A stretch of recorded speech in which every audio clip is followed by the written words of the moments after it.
GarageBand for Mac has a really useful feature that will help you fix any timing mistakes in your real audio recordings. Here's how flex time works. Alright, here's a real audio track that I've recorded into. There are a couple of really noticeable timing errors. Have a listen.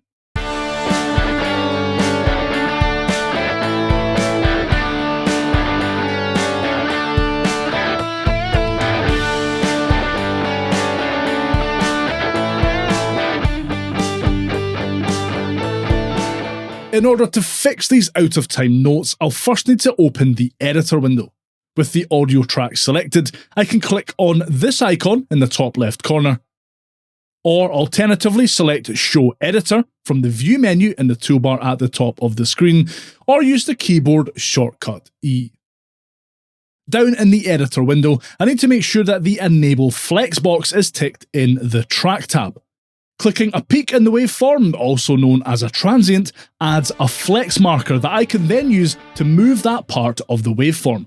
Flex markers are automatically added to give a kind of audio point of reference for when you start to move things around. So if I click on and drag the flex marker I've created on my dodgy note, then drag and drop it so that it's in line with the rest of my project,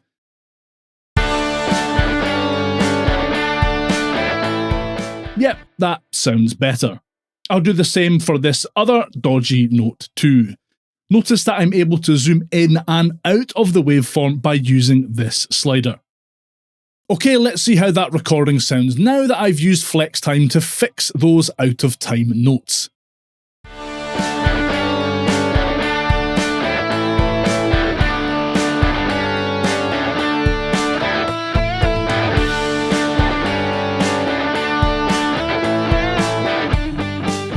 Much better.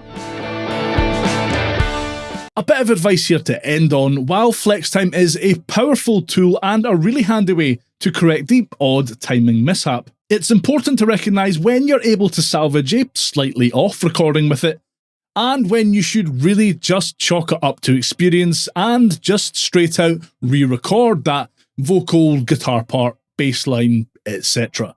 Let me know your thoughts on flex time down in the comments, and if you found this video helpful, give that like button a good hard slap on the way past. I really appreciate it, and it helps more people see this video. Stick around for the next video where I'll show you another really powerful GarageBand feature.